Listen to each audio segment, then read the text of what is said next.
those positions, I actually got to meet and get to know pretty well Tony Fauci and Debbie Birx and Bob Redfield, who is now the director of the CDC. So they rely on these models. And you probably, if you watch any of the briefings, you see almost, well, when Trump allows them to talk, you see Debbie Birx present a model which has been really sort of guiding a lot of these really strong mitigation attempts that the governor has been put in place, and many governors have put them in place, and they seem to be having an effect. After running the HIV vaccine program, I then got recruited by Harvard 20 years ago. I started there was an ID-Epi, there was no ID-Epi in our department at that time, and became the principal investigator of an infectious disease and biodefense training grant. And so we've trained 40 PhD students to go out there and deal with epidemic outbreaks. And many of them end up going to CDC. A lot of this was initiated by Dick Cheney, believe it or not, because right after 9/11, if you recall, there was the anthrax bioterrorism event, and everything, a lot of resources were put in developing the stockpile of smallpox vaccines and anthrax vaccines, and a lot of emphasis was put on training about how to actually intervene in a bioterrorism event, and which is, as we all can imagine, pretty scary. Everybody was worried that Al-Qaeda was going to get a hold of smallpox and somebody was going to infect themselves and get on a plane from Joburg to New York and JFK and then infect like the rest of the world. And that really scared the bejesus out of a lot of people. So I've been doing that for 20 years, but most of my work, 99% of my work is in HIV. All my colleagues, if you go on our communicable disease dynamics website, are right in the midst of the COVID modeling effort and all the interventions, and everybody's been basically working all day and all night working on this issue. So I have no disclosures. This is a pretty standard slide if you're at Harvard. This is probably a sad state of affairs, but I have no conflicts of interest disclosures to make. So some basic concepts and models. I'm going to talk about definitions and timeline for COVID. The basics of infectious disease transmission, the COVID-19 models in the US and Massachusetts, therapy and vaccines, and then I started a set of questions that Rich forwarded to me today, but and I will attempt to answer people's questions as best I can. So what is COVID-19? COVID-19 is the clinical disease caused by the novel SARS-CoV-2 virus. So think of it as like AIDS is the clinical disease caused by HIV. It's thought to have first occurred in late November, December in China. As we all know, China was very slow in alerting the rest of the world. And the first case in the United States was January 20th of 2020, 10 weeks ago. So, think about it. We went from one case to 400,000 cases. We're just under 400,000 cases as of tonight. Why did this happen? How did this happen? So in the basic epidemiology, we define infectious diseases and their spread by something called the basic reproductive number, which is the average number of secondary cases infected by a single infectious individual in an entirely susceptible population. And so we rarely have this situation in which all of us are susceptible, and it is because it's a novel new agent. So it assumes random mixing and a homogeneous population. So, basically people mix randomly and everybody's susceptible. So the one index case can transmit to a number of susceptible people and turn them into infected cases. And so we model this because COVID is a respiratory infection, we can take advantage of the fact that there's these basic parameters in infectious disease epidemiology that can be applied to large populations of people. And we model things using a susceptible, infected, and recovered model. So people are susceptible, nobody's infected. They become infected. Hopefully 98 out of 100 at least recover, as what we're seeing in Corona. And that basically is ruled and governed by a set of differential equations. The problem with a new infectious agent and a new infectious disease is a lot of the input parameters, how infectious people are, for how long, are initially pretty unknown. So we have to make assumptions about how long people are infectious. Is it 2 weeks? Is it a full month? What their viral loads are. The more virus we think that someone has, the more likely you're able to spread the virus. We worry about asymptomatic spread, which in this disease looks like it's very important. Up to 25% of all people don't ever develop symptoms at all, but can spread the virus. And that's one of the big challenges, one of the reasons why we're going to more and more restrictive mitigation techniques is because of the asymptomatic possibility, the real possibility of asymptomatic spread. So you can see one person infecting 5, the basic reproductive number is 5. Secondary cases mean the number of cases directly infected by one individual index case. Those were the 5 that were on that previous slide. And then secondary cases will then, they'll differ from tertiary and quaternary, but you'll get the picture in a moment of how quickly you can go from 1 to many. So here's an index case. And in COVID, we think after 2 weeks, they will transmit. Now, COVID, we think the reproductive number is more like 2.5 to 5, but to make the math easier, I'm using a reproductive number of 5. So in 2 weeks, that's 5 cases. In another 2 weeks, those 5 cases turn into 25. And another 2 weeks after that, the single case becomes 125 cases. We've gone from 1 case, January 20th, to 400,000. So yes, the reproductive number probably, we can estimate it based on the data sets from China and South Korea, Hong Kong, Singapore, and now, even the data from the US. Again, the reproductive number we are guessing at is between 2 and 3. So it's a highly infectious virus. You have exponential spread. And unless you mitigate, this is what would happen if we just let it rip. Just let it run through the entirely susceptible population. So it's pretty scary. And we've never seen anything like this since the 1918 flu. The 1918 flu, actually, there were some people immune to that particular flu who had survived a similar flu outbreak in 1890. And in the case of flu, you develop, to that specific strain in that particular flu, you develop some immunity to it. So that flu outbreak attacked young people, people born after 1890. And so you had a really high mortality rate. There was 50 million deaths throughout the world in 1918 from that flu. And part of the reason why they had huge epidemic spread in the 1918 flu, it was facilitated by the war. So in the war, we were sending troops to Europe.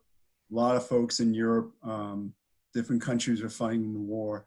In fact, a lot of the problems, the Germans had an offensive in 1918, which looked like it was going to break through the Allied lines.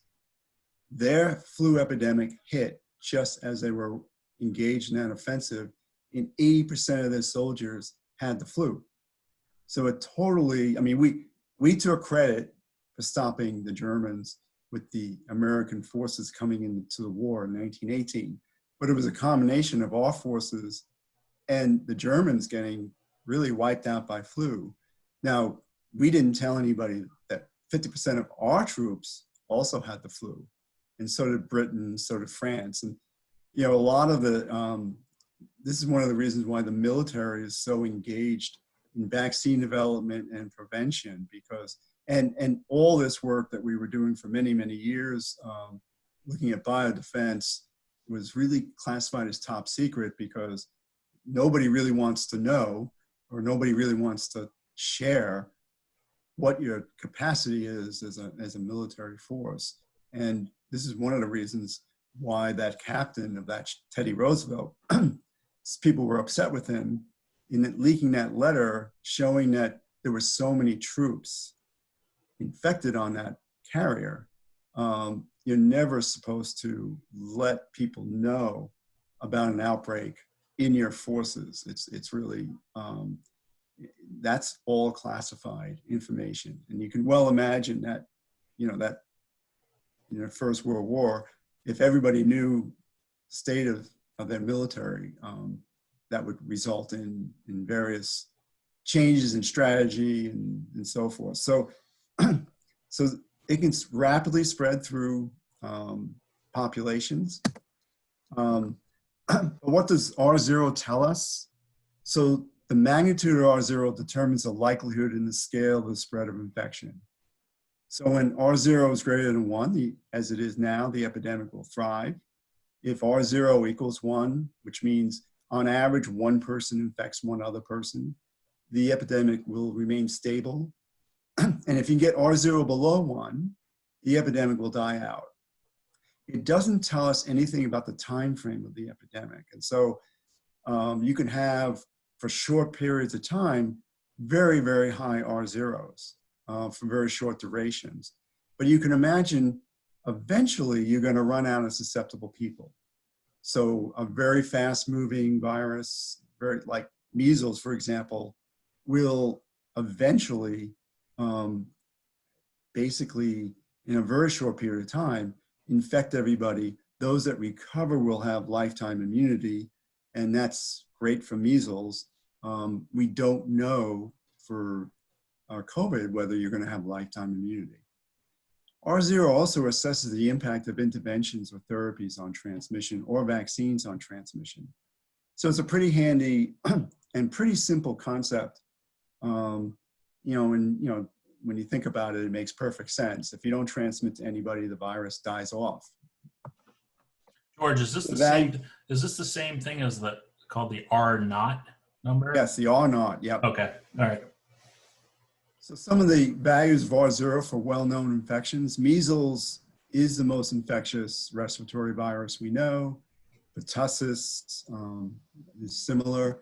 Chickenpox, rubella, SARS from the 2004 outbreak is between 2 and 5. Influenza, one of our doctoral students, Christina Mills, did really elegant work going back to death certificates and back in the 1918 era and calculated the R0 for influenza. That outbreak was between 2 and 3. HIV is highly variable between 1 and 10. And, you know, again, the problem with HIV is that people are not symptomatic for 7 or 8 years after becoming infected. So you can have a lot of asymptomatic transmission with HIV. People don't know they're infected. And Ebola, the R0 is between 1.3 and 2.3. So SARS corona 19 is, you know, somewhere we think around 2.5 to 3. So there were 3 models that were developed. The first one is from the group in London. It's the Imperial Group. Christoph Fraser, who's an infectious disease epidemiologist and modeler, he published a paper about a month ago predicting 2.2 million deaths in 6 months without any control or mitigation. This really took people, caught people by surprise. He's a very well established modeler. The model even looked at various assumptions about transmission by age. You know, the interesting thing is that we don't see a lot of cases in kids. That doesn't necessarily mean that they're not transmitting, but it does mean, it probably means that they're doing better coping with the virus for a lot of different possible reasons. But this 2.2 million deaths in 6 months is without any control, any mitigation. So you just, as President Trump says, let her rip. And I think to put this in perspective, in the United States, there's 2.7 million deaths. So you're basically increasing the number of deaths by 70%.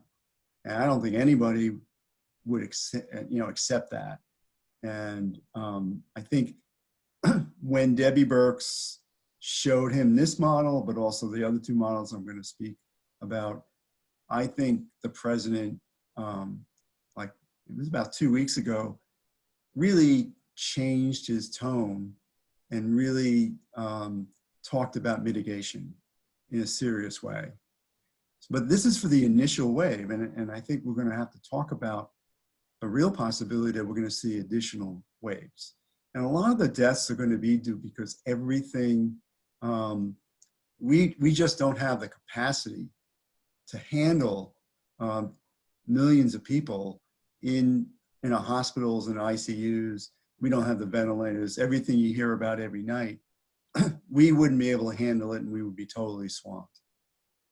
So the 1918 flu epidemic had 3 major waves during 1918 and 1919.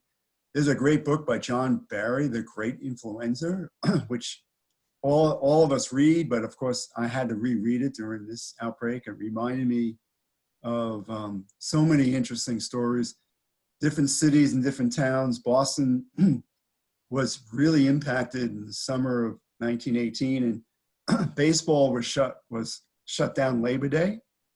And then they had the World Series, and by September 15th, the World Series, Babe Ruth and the Red Sox won the World Series in 1918. As you know, that was the last time they won the World Series for 86 years. But yeah, so the season was ended early, and just like we've ended all spectator sports, so did folks in 1918.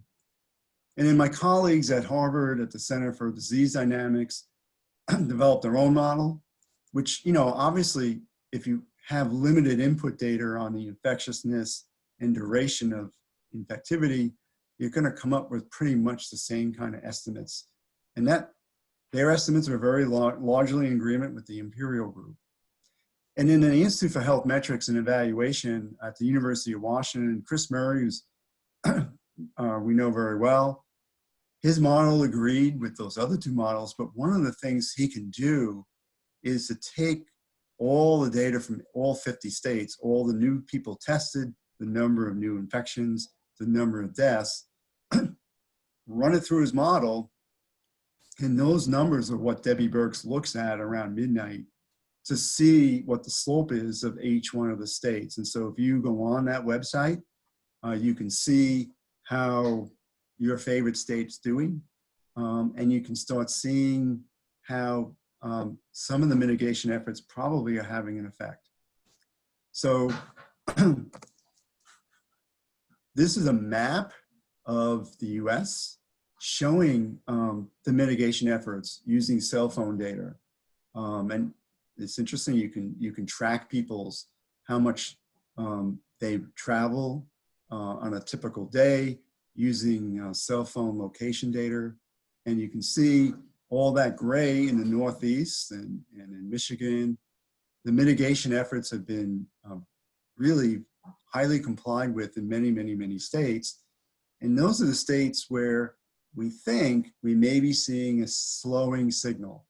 And so, again, at the end of the slide set, I'll go to the Chris Murray model, and we'll look at US and Massachusetts numbers. But there's been a tremendous change in behavior. People are not traveling.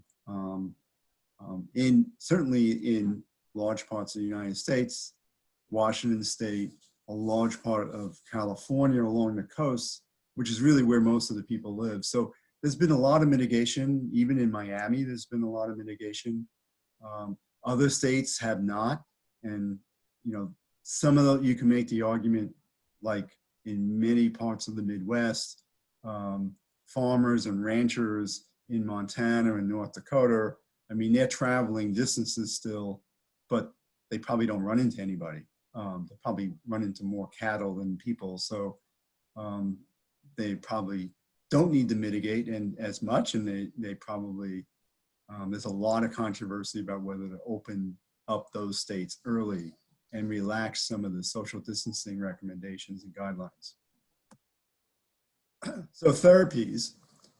So more than 10 different therapeutic trials are currently ongoing, mostly with known antiviral drugs. So many of them are HIV antivirals. So, you know, SARS is a RNA virus, just like HIV is. And so it makes a lot of sense. These drugs are well known to do randomized trials in people using antivirals. There are random trials of hydrochloroquine, which the president has been pushing with and without azithromycin. They're currently enrolling trials. Right now, all the evidence to date are pretty anecdotal with no controlled comparison group, but the trials all have comparison groups. So you're randomized to the active drug versus, for example, vitamin C or something we don't think is going to have an impact one way or the other. And given to folks with known coronavirus and confirmed coronaviruses by the test. So keep in mind that the mortality rate probably in the US of COVID-19, depending on the country, is about 2%. So that means that in a small study such as the French case series of 20 patients, one wouldn't expect to see any deaths. So you need bigger numbers. You really need controlled trials to be able to be sure. But having said that, you know, my day job is I'm the principal investigator of a project called the FACTS, which is the Pediatric HIV/AIDS Cohort Study. We have 5,000 families enrolled in our study, with thousands of HIV-infected children who were born with HIV. And, you know, we had a call yesterday with our site investigators. Now, these are almost all pediatric infectious disease docs. Many of them are taking care of adults. They are using hydrochloroquine and are other antivirals, especially in New York, as compassionate use. It's very hard to know whether it's helping people, but they're using it because it is FDA approved for other indications. And once a drug is FDA approved, physicians can use it for other indications. Although, you know, they do it at their own peril if anything goes wrong in terms of off-label use. So vaccines and herd immunity. So there's direct relationship between basic reproductive number, it shouldn't be rate, and the proportion of the population that needs to have protective antibodies, either because they were exposed and recovered or successfully vaccinated with a protective vaccine. So the higher the R0 number, the higher you need to cover people with vaccines in order to get an epidemic under control. So there's a mathematical relationship between R0 and vaccine or antibody coverage. For COVID-19, it's about 65%. So this would protect the 75 million in the US that are high risk for bad outcomes. Those are over 60, cancer patients, transplant patients, diabetics, obese infants, and so on. So in order to protect the other 35%, you really need to get a really high rate of protective immunity. Now there's two ways to do that. One is if everybody becomes infected or 65% of people become infected and they're recovered, we think they have protective antibodies. We don't know how long those protective antibodies are, but we certainly think, at least for the short term, months, if not years, that they would be protected against a second exposure to COVID-19. The other way to do it is through a vaccine. And, and I'll talk a little bit about vaccines. There are 5 vaccines in randomized trial. Phase 1 are usually done in safety studies, very low risk, very fit individuals. Phase 2 safety, some efficacy, usually among 200 typical people that have a variety of conditions and in a variety of different states of health, because you want to start looking at possible side effects as you expand the vaccine.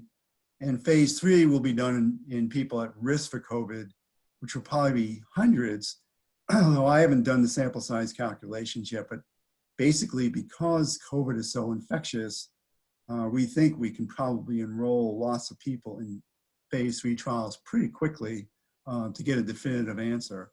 Still, if you accelerate the entire process, it will take a year.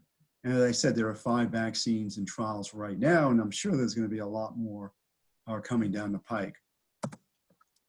One of the things that the feds are doing, which is very novel, is usually after you figure out the vaccine works, it usually takes pharmaceutical companies a year or 2 to scale up and make millions and millions of doses to be able to get product out there, especially if the product you need to maintain a cold chain, for example, for the product.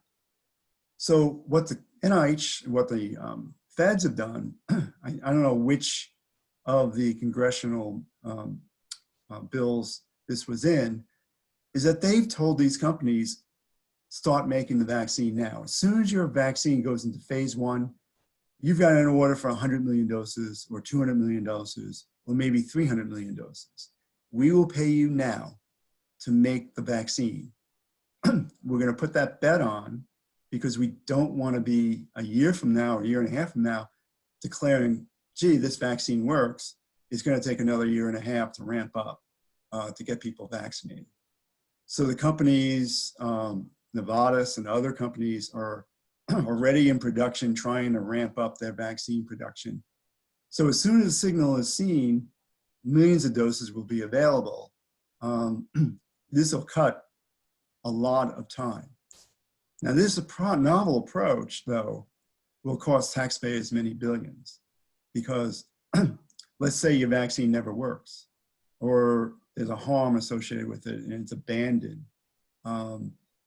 Or maybe all 5 vaccines work, and that would be great. But we're going to spend a lot of money. But, you know, we have a pandemic on our hands. So we really, I think, you know, there was a decision made that this was a good thing to do from a policy perspective. So that's sort of the end of the formal basic epi, basic immunology, vaccinology, where we are with COVID. I can say that, and I don't know if I'm going to be able to set up the link to the model in Seattle. There's almost 400,000 cases, but based on the latest data, and especially driven by what's going on in New York and the social distancing that seems to be working extremely well, the latest prediction is that we're going to have 84,000 deaths, which is, you know, nothing to be thrilled about. That's 84,000 deaths between now and August. We think, in fact, we're pretty sure, we're going to have second waves. So we're through mitigation, we're not going to have 2 million deaths. We may have 80,000 deaths. We may have 60,000 deaths. But come August, and maybe even before, we're going to have to make some difficult decisions about how much we're going to let up on the social distancing and running around with masks and doing all the great things that people are doing. And when places like China and Singapore and Korea have done that, they do see another bump. Then they're beginning to see another bump now. The hope is, if there's a bump in the fall, that we will be better prepared. We'll know what we're doing. We'll have more beds, more ICU beds, more ventilators, more protective equipment to be able to deal better with the next bump. And we're going to see these continued, it'll be like a roller coaster. And hopefully each one of those bumps are going to be a little bit lower than this one until we have a vaccine, and we can get that 65% protection level in order to basically declare victory. So, as I said, that's sort of the formal formal slides that I've prepared, and I'm happy to try to attempt to answer these questions. I'm gonna unmute everyone here. Okay. George, you want to take it off screen share? Well, do you want me to start with these questions? Yeah. Let's start. Yeah, let's start with these questions. I think a lot of people want to. So the school closings are, right now. One sec. About the school closings is, it very well may be that the kids are doing the best. So there'll be a lot of, I think, a lot of call for schools to reopen. And again, we don't know whether or not there are a lot of asymptomatic carriers in kids. But reopen when? May 4th. I'm sure people are going to want Governor Baker to open it May 4th. Now, that may be risky. I mean, I think we'll have to see what the numbers in Massachusetts looks like the end of April. I mean, he'll probably make a decision before the end of April. If you go further than May 4th, you're really looking at canceling school or maybe pushing the remainder of the school off into the summer. So by rest of the year, I'm assuming the rest of the academic year, not calendar year 2020. I certainly hope that we'll be reopening schools before the end of 2020. Right. I think if you open schools by the end of this year, you're going to have some parents have already seen the comments that they're not going to want to send their kids back to school. Yeah, certainly people are going to be afraid. I think we really need to look at what's going on. I mean, I'm not so sure, what's going on in Europe is going to really tell us much. They're sort of in the same boat we are, but I think in countries that have really aggressively done mitigation, like South Korea, as they open things up, I think we really want to pay attention to what happens when they open up schools and whether the kids get infected. The one thing about many of the Asian countries, they've been very aggressive about contact tracing and the use of various tests. They're testing on a per capita basis at the rate that you really need to be testing. And it, the problem we had here was getting tests, getting, their restrictions placed on people getting tested has really slowed lots of our knowledge. And we still don't have an antibody test. The test that we're currently using is a direct measure of virus, usually in the nasal passage. So it's a PCR RNA test that measures virus and viremia. But we also want to know if somebody's been exposed and have antibodies and didn't know it. And so those tests, the antibody tests, have tremendously lagged in the US. In Asia, they're being used widely, and that really helps inform people about when they can go back because, again, the argument's been made that, for example, in healthcare workers, it would be nice to know if they're asymptomatic healthcare workers that are possibly, they have protective antibody, and they can go back in and take care of more people. And so, in fact, I was talking to my doctor today, and she was telling me that, she would love to know if she has protective antibody right now. So the best practices for mask or handling groceries. So what's interesting is, the CDC's changed course on their guidelines and recommendations about masks. Really, the mask is to protect other people. So when you sneeze or cough or when you talk, you're shedding virus. And if you're within 6 feet, you could easily infect somebody else. And the reason why guidelines for masks have changed is because of the realization that there may be 20 to 25% of people with COVID that are totally asymptomatic. So you can be going to the grocery store, feel fine, chat with the checkout clerk. You could be transmitting and you wouldn't know it. The mask will greatly prevent transmission. As far as acquisition, wearing a mask, well, that's less clear about whether that's going to protect you from acquiring it. But the deep, dark secret is it's really very useful to prevent transmission. We're not so sure about acquisition. And I think another reason why CDC dragged their feet on this is that they really don't want people getting, N95 mask or surgical mask when healthcare workers, they're in such short supply for healthcare workers. So that's why we've been, Anne and my folks in my household, we all have our own personalized masks. The sewing machine's been going, and I'm trying to encourage them to start selling these things. They weren't very receptive to that idea, but anyway, so even a mask even a scarf is going to help prevent transmission. And obviously, there was a study done at MIT where somebody had a super sneeze and virus was detected 25 feet away. Well, that is probably pretty unusual, but if you have a mask on and you sneeze, it's really going to do a great deal of good at reducing the amount of virus that's suspended in air and it ends up on inanimate objects, or just breathed in by the next person that walks through that cloud. So I think masks are going to be part of our future. Again, if you look at the 1918 epidemic, everyone wore masks. People on the street, police, trolley drivers. It was, when it's normalized like that, and again, probably a lot of the Asian countries, they traditionally wear masks when they're sick, when they go out in public. So I don't think there's such a stigma there.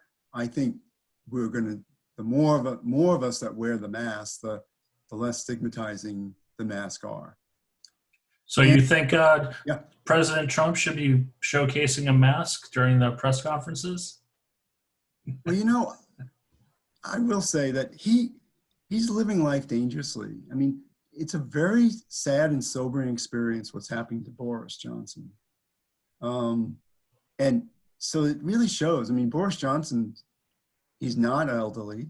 He apparently is a runner. But he's very sick. And a lot of members of his cabinet are sick. His Ministry of Health is sick. So, now, of course, they test like all the task force members every day before the meeting. And now with a 5-minute turnaround with that test, you can be pretty assured that none of the members that are going in that situation room have COVID. So yes, but yeah, I mean, he really, it's not a good example. But I actually think, he takes some of these things to heart, and I actually think he's pretty shaken up with what's gone on with the Prime Minister. So I don't know whether he'll change and wear a mask, even if it's just like as a PR stunt. But I think that's it's a nasty disease, and we have to hope that Boris recovers and doesn't end up on a ventilator.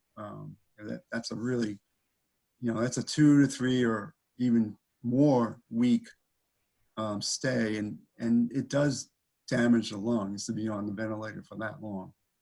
So it really, it's not, I think, and I also think the other thing that's really changed him is looking at the scenes from Elmhurst Hospital, which was in Queens and is, where he grew up, looking at all the body bags, the tractor trailers, freezers. It's a really, it's a scene that no one could have ever envisioned. And that, I think, is hard to, it's hard to imagine seeing your hometown hospital dealing with that. So handling groceries, I think, obviously, you bring them home. So you go to Whole Foods or you go to Market Basket, you got your mask, you got your gloves, you get in the car, take your gloves off before you touch your steering wheel. Use wipes to wipe down everything, wipe down the steering wheel, wipe down the door handles. You bring the groceries in, you unpack them, and then wash your hands, wash your hands, wash your hands. That's pretty much what you can do in handling groceries. You get FedEx boxes, the same thing. Certainly you could use gloves, but you're going to go through a lot of gloves.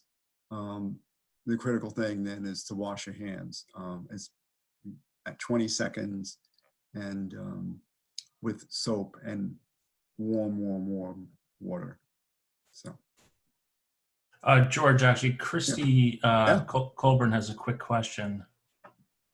Oh, am I muted? No. You're on. Okay. Hi, George. It's good to see you again. For the rest of Hi. Hi. I'm actually not at all related to involved in the real estate business. I'm just really good friends with Rich, and I also work at the Harvard Global Health Institute. And I'm excited to ask you this question, George, since we have you on here. But I know that the IHME model is the one that everyone's looking at, and that's also the one that I've been looking at, and the Harvard Global Health Institute has been looking at. But I'm sure you've heard, like, Penn Medicine developed the CHIME model, and that's the one that the DC government is using, and they're saying that that they have, like the IHME model is saying that the peak for the DC deaths, well, like their outbreak is going to peak on April 16th, but the CHIME model is saying June 28th, which is quite a discrepancy. And I'm just wondering if you have any thoughts about, I mean, I know that like, Wow. that in epidemiology, you model, none of the models are ever right? But, a lot of them are helpful and you want to sort of plan for the worst case scenario, but this discrepancy, I wondered what you thought about that. Yeah, the saying is in modeling, and I have an HIV model, by the way. That's not a major part of what I do, is that all models are wrong, just some models are useful. And so I'm surprised by the DC model. That would be very unfortunate to have such a long slope and then a return. Would you say June 26th? I've not seen any state, and actually I could check on Chris Murray's model, look at DC. I've not seen anything going out that far. Now, it may be that there's been very little mitigation. I mean, you look at that map and you really look at what's going on in Massachusetts, and Massachusetts is in trouble still, even though we did all that mitigation. We don't have enough hospital beds, enough ICU beds to handle what is going to be the predicted peak in sort of 10 days. Can you expand on that, George? Because the sense I'm getting from everyone here, I don't know, we look at New York City and we say, oh my God, but that's New York City. I don't think anyone thinks here in Mass that we're in trouble. And so it's concerning that you're kind of saying that. Yeah, again, if I can only figure out how to get to the model, and that's one of the reasons why they're opening up, and they've been opening up the Boston Convention Center for the COVID overflow. And they're putting, I think, 1,000 beds in the convention center. And they're going to try to equip them with everything from basically ventilators. So the capacity issue here in the state is concerning. And I think that's, we're going to be short ICU beds, we're going to be short respirators. I mean, not respirators, we're going to be short ventilators. So, but I don't know, I mean, DC, I did not know about their model and why it's predicting such a long time to peak. So George, getting back to the real estate questions, Yep. Open houses and showings, obviously I think you're probably familiar with the concept. an open house, letting random people into a house, and a showing, which is more one-on-one. To me, I don't think it's a good idea, but the brokers are deemed essential, and I know I see brokers out there still having showings, not so much open houses. I see it here and there, mostly like Central Mass, out west. I don't know why that is, but I know some folks here on this call are absolutely dead set against open houses, and some are doing showings, but then they're using PPE. So what are your thoughts on that? Well, can you do them virtually? Can you Yes, do a virtual tour? You can't. Oh yeah, sure. You can, but again, there are people who are being pushed by their clients and Sure. maybe office managers or whoever. If anyone wants to chime in, Catherine Waters Clark is someone that might know. Catherine, I demuted you, so if you want to talk on this, you could go ahead. Yes, so we are deemed essential here in Massachusetts, and in my experience, we are taking it case by case and really making personal decisions about situations. For example, I have shown 2 vacant properties and have orchestrated quite seriously and quite strictly, because I'm bossy like that. Listing agent, you go in, turn lights on, get out, go in your car. I go in, take a quick look at the house alone. I go out, get in my car. Client goes in, they look, they get out. It's very separate, and I'm super stressed about it. So that has gone well, and feels safe for me, and seems to feel safe for the other people. And it also allows them to move their life forward a little bit. I have found, Rich, that I'm kind of putting my mom hat on with clients and saying, I love you, and my job is to keep you safe. So no, we're not going to do an open house. And that has been helpful to sort of take the lead in a caring way, because clients, when you're selling your house or when you're trying to buy a house, you're very single-minded and you're very driven, and it's hard to stop yourself. And I think that's part of what we can do to help keep people safe. Those are my thoughts. Yeah, I think it's all personal decision how comfortable you are. Obviously, you can mitigate. The clients can wear masks. Clients Yes, can wear gloves. Absolutely. Everyone's wearing. Everyone's gear. Your own up. version of PPE. Yes. And again, wipes and washing your hands, and you may feel still uncomfortable, even taking those precautions. Now, on the other hand, probably is still going to grocery shopping in the CVS and stuff like that. And that really, CVS really scares the bejesus out of me. Because after all, who goes into CVS? Sick people. Sick people. So I send my son in. I send my daughter in. Yeah. I have gone though, and I'm curious what other realtors have done with their clients. That's what I've done. I see here on the chat, there's been remote showings with keypad entry, obviously virtual showings. I'm going to unmute everyone. So if anyone wants to chime in on what they're doing on showings, go for it. Well, some of the agents that I've spoken with aren't doing any live showings at all. They're just doing virtual tours. And with my rental listings, everyone that's interested, they're asking for a video tour. So that seems to be the new normal. I did want to ask another question, which is, is there any thought of doing a random sampling across the entire population to test people for COVID to see how widespread it is throughout the population? And my other question real quick is, everyone that passes away with flu-like symptoms, are they all tested for COVID so that they're not counted as a COVID casualty, but they actually had the flu? So, Yeah, so your second question, pretty much everybody with flu-like symptoms are, I mean, the initial panel includes flu. You have, and Tamiflu is very effective in the early stages of flu. There's a battery of different viruses that are respiratory viruses.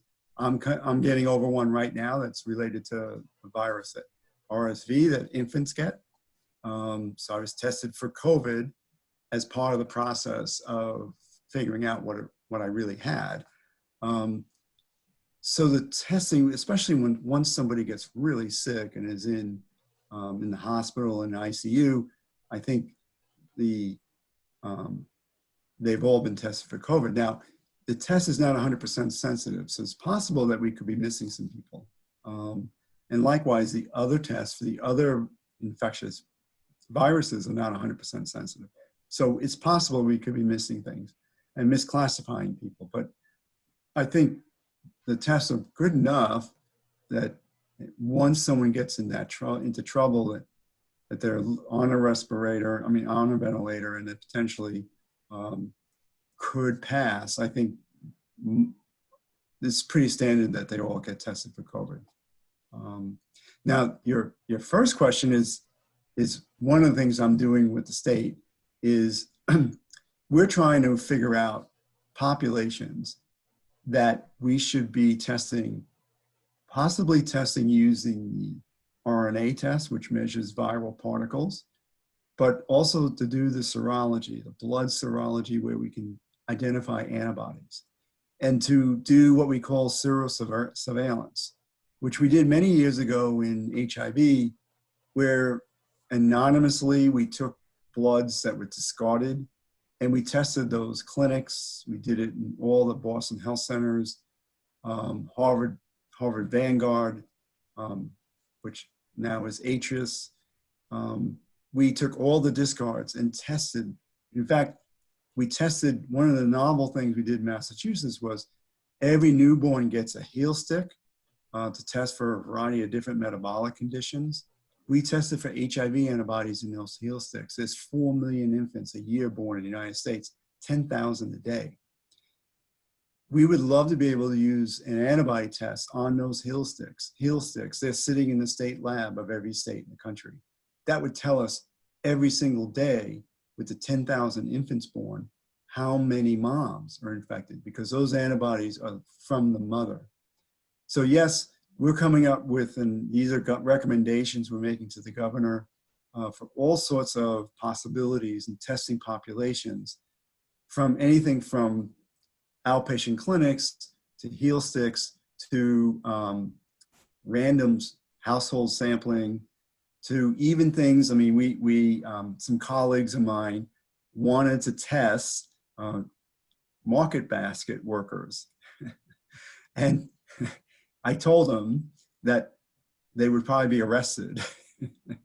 So, can you imagine, once word got out there are workers in a particular food store that are positive for COVID, what that would do for their business. So I think, people, sometimes some of the academics aren't really thinking through, don't do things in terms of thinking about, walk in somebody else's shoes and say, gee, do you think a manager of your local market basket will be happy with a bunch of Harvard students sitting in the parking lot testing their workers as they leave the store?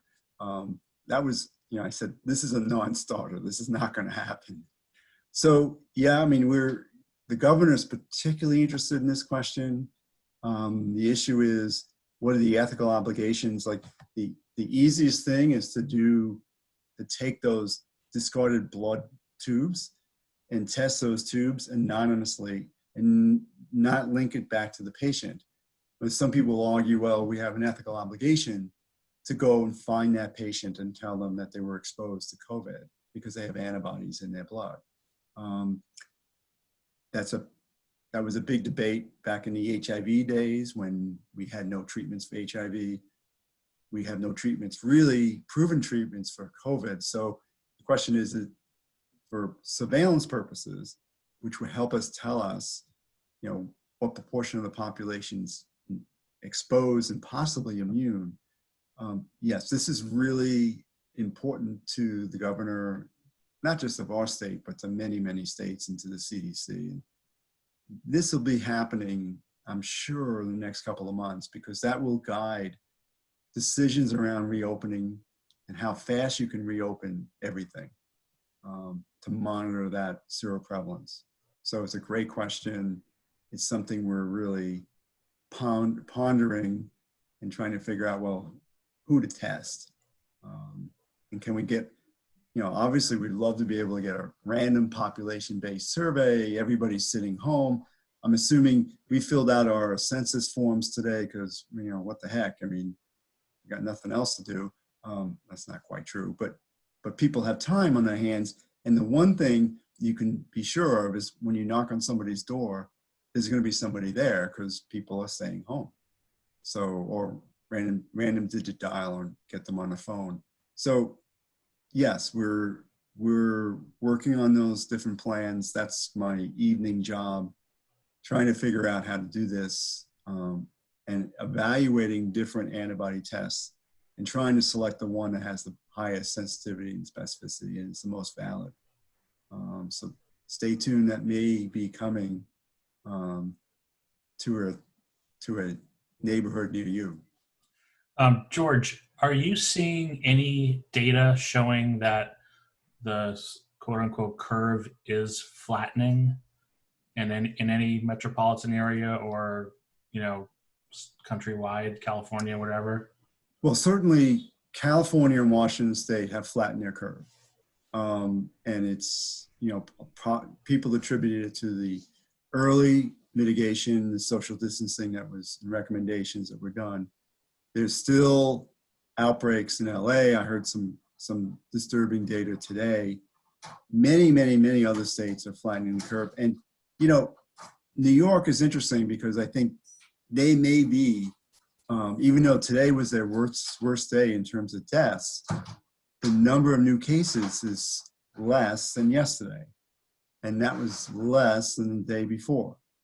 So are we starting to see the trend? And they're not supposed to peak, I think, until April 12th. Are we going to see a peak a few days earlier? Governor Cuomo was on every day talking about this. But again, and it may be that we're going to be flattening the curve sooner than we think, and that's all great news. And so I think that's one of the reasons why the number of estimated deaths in the US have been dropping the last couple of days is because certainly many states they're seeing a flattening of the curve. Now, there are other states that are going, Massachusetts included, Florida, Louisiana, Illinois, that are still going in the wrong direction. And so we're concerned about what's going on here. And we don't see yet a flattening of the curve. If you were running the CDC, if you were in Tony Fauci's position, or if you were the Tony Fauci contemporary for Governor Baker, what would be your recommendations at this point as terms of what we need to do social distancing wise, closings, etc.? What would you do if you were running the show? So I think for the next 10 days to 2 weeks, I would continue, well, first of all, for mitigation, social distancing for sure, masks for sure. I would go even a step further. And I think for the next week, I would shelter in place. Now, Debbie Birx mentioned this the other day. This is the first time I heard her say this. She said, no more grocery shopping, no more pharmacy. in New York, in Connecticut, New Jersey, and I assume in Massachusetts, shelter in place. That's how bad things are going to be over the next week or so. Now, that's what I recommend. Now, his commissioner of health, Monica Gandhi, has COVID, so she's out of commission, unfortunately. I don't know how she's doing. But yeah, so I would, it's not a leap to go from what we're doing to sort of really restricting things and staying home. The only issue is that, do you have enough groceries and toilet paper to make it through a week? Right. And that would be something that Cuomo and de Blasio would, I mean, you don't see the feds like taking jurisdiction. I mean, all indications from Trump is he's so dead set against any shelter in place order anywhere. He wants that to be made state by state. I don't know if that's do you agree with that or not? I mean, well, I think, first of all, I do actually, and you're the attorney, but all the police power that the health departments have is really the state police power. Whether the federal government can order shelter in place in a particular state or a particular region, I'm not sure if that would be constitutional. Now, we can debate that in courts and so forth, but from a public health perspective, Trump should be stronger on this. The issue then becomes like, what was going on in Rhode Island. They take it the next step and say nobody with out-of-state licenses can come in here. Now, I heard a story today of these guys that went down there to play golf. They stopped at a rest stop in Massachusetts, jumped into a car with Rhode Island plates, went down and played golf, and then they were stopped on the way back when they went to pick up their car, and they were fined for doing that. I think it's really interesting. So whether or not it's crazy, states can impose these kinds of restrictions, I think that's going to be a big issue as we come out of this, because it's going to be a few states, and maybe it'll be New York, maybe it'll be Florida, that are going to be really in the midst of their own mess. And everybody's going to say, hey, these other 48 states, we're doing great. We suffered through our incredible mitigation. We have it under control. Never mind flights from Europe. We don't want anybody from New York or anybody from Florida to come into our state. And we're going to set up the National Guard, and they're going to check. And Florida, they were already doing that. I mean, they were checking plates from New York at the border. Whether that's constitutional is questionable, but I'm a public health person. I'm not an attorney, so I'm not a constitutional attorney, so I don't know. But yeah, I mean, I think it may come down to that. One of the things that China did was, Wuhan is a huge city, it's 10 million people. They basically shut down that whole province. And so the mitigation was very severe. It was shelter in place in that province, and nobody was going into that province from the other provinces. This is in essence basically saying, we're going to lock down New York. Nobody goes in or out of New York for the next 2 months. That's what they did to Wuhan, and it was highly effective. That works in a totalitarian country with a president for life that can impose those kinds of restrictions. I don't think we can do that here. And for good reason. Fortunately, this is, we hope, only once in a 100-year event. But those are really scary, I think, restrictions. But being a public health person, I would be pushing for lots of restrictions.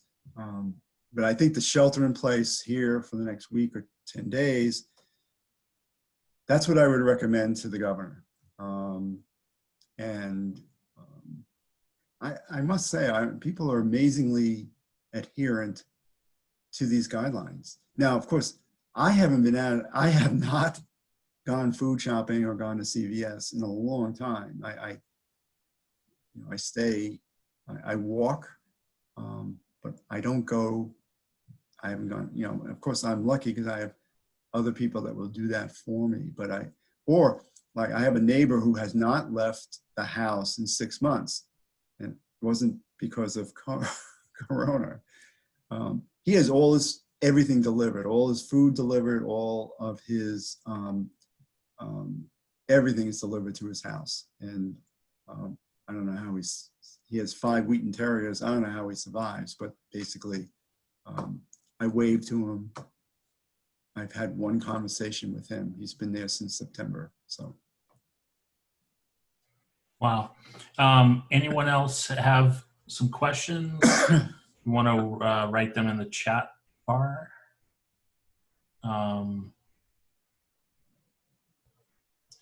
Just going through these here. So when are we going to get back to normal? What's your best guesstimate when, we can have some semblance of normalcy, where I know we're probably gonna have to wear masks in public, but at least get back to work, get back to our offices, get back to going to school plays. Camp is this summer, overnight camp for a lot of kids. What are the chances that those camps can take place? What's your kind of best estimate?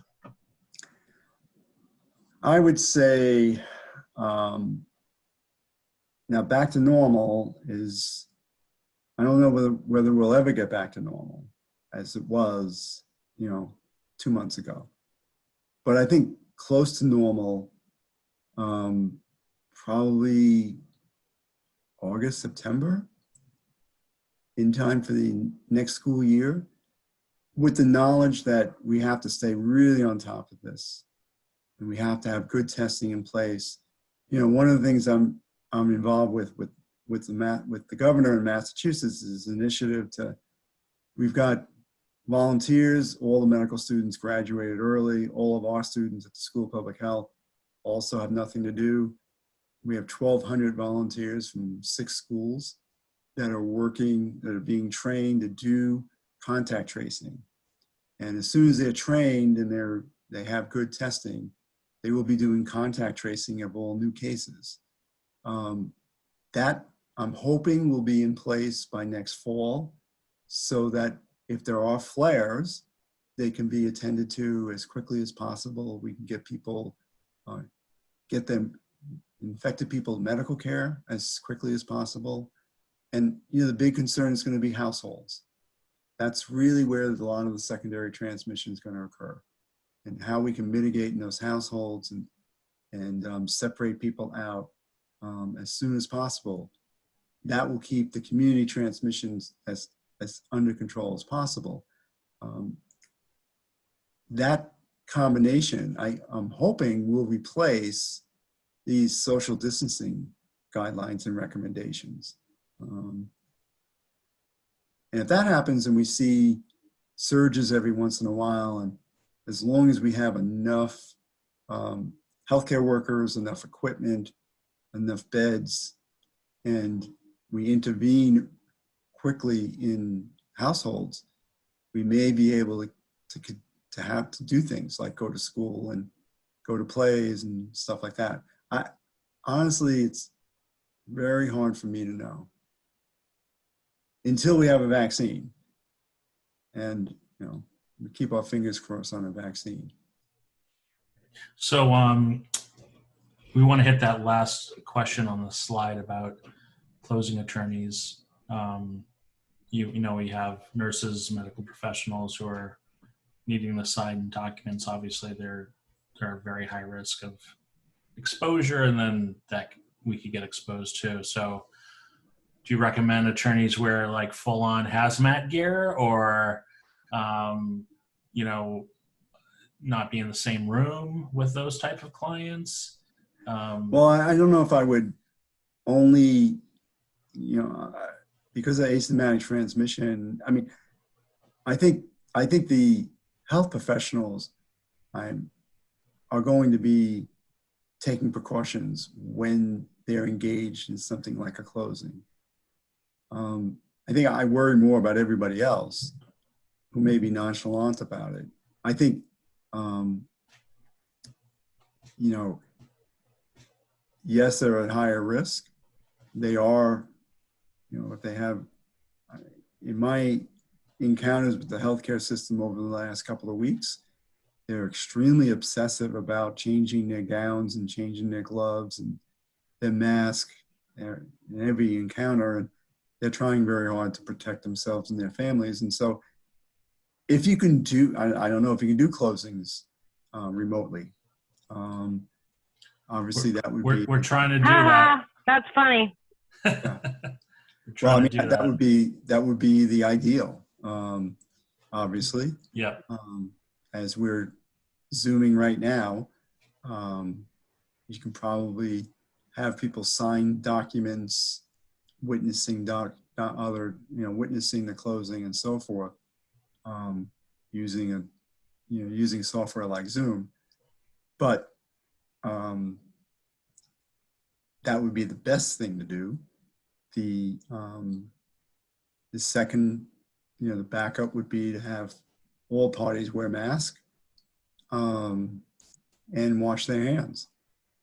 Because, you could sign with gloves, I suppose, but it's really the mask that I think I would ask people to wear a mask. And of course, if I'm going to ask somebody to wear a mask, I'm going to wear a mask myself. So. Got it. We have another question here about airborne transmission and taking walks on the street without a mask, or cyclists without a mask, like people who aren't wearing masks yet at grocery stores, and it's like you look at someone and you want to, it's like this bubble. You want to stay 6 to 8 feet away from them, and God forbid they sneeze. So what's the deal with airborne transmission? Well, that's most of the transmission is airborne. So, it's a respiratory virus. So coughing, talking, sneezing. I mean, certainly the virus can survive on surfaces for a few days. But I don't think there's probably a lot of transmission from inanimate objects or surfaces. I think because if you're really washing your hands a lot, you're probably reducing your risk from inanimate objects. It is the airborne transmission that you really need to be concerned about. Now, where I walk, I run in, I see runners, I see bicyclists.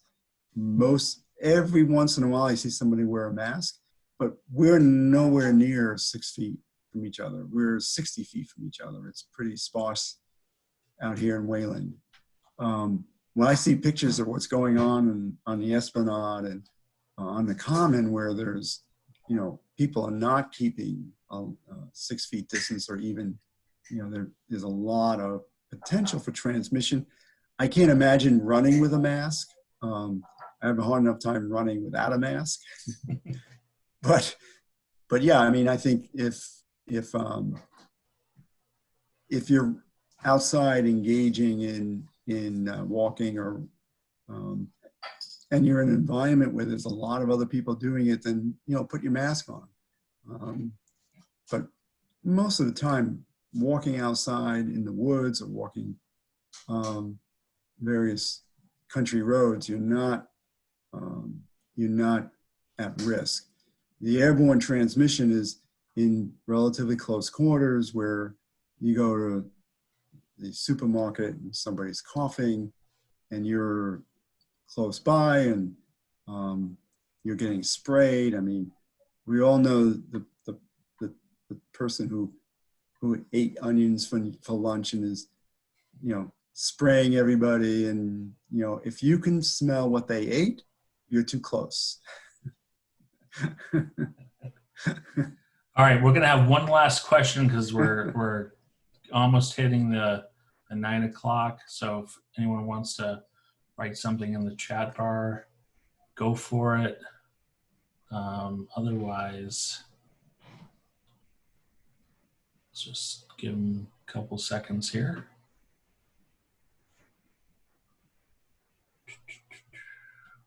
Here we go. Oh, just to thank you. Okay. Well, I know you're busy and tired now, so I'm going to unmute everyone. And thank you so much for doing this. It was super informative. Thank you so much. And I know you have a lot going on, and just the fact that you would spend the time with us is great, awesome. And I recorded this, so I may see if I can get it posted on YouTube or whatever. George, I assume you're going to waive the copyright claim, right? Yes. Thank you so much. You're welcome. Thank you. Thank you. Take care. Great. Okay. Good luck, everybody. Thank you, Rich. You rock. Thank You're you. welcome. Okay, guys. Take it easy. Stay safe. You too.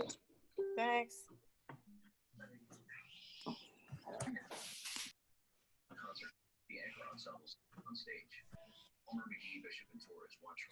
And next week, guys, we're going to go back to Wednesday night because this was a special event. Happy Passover. You too. Happy Passover. Have a good night. You too. Thanks.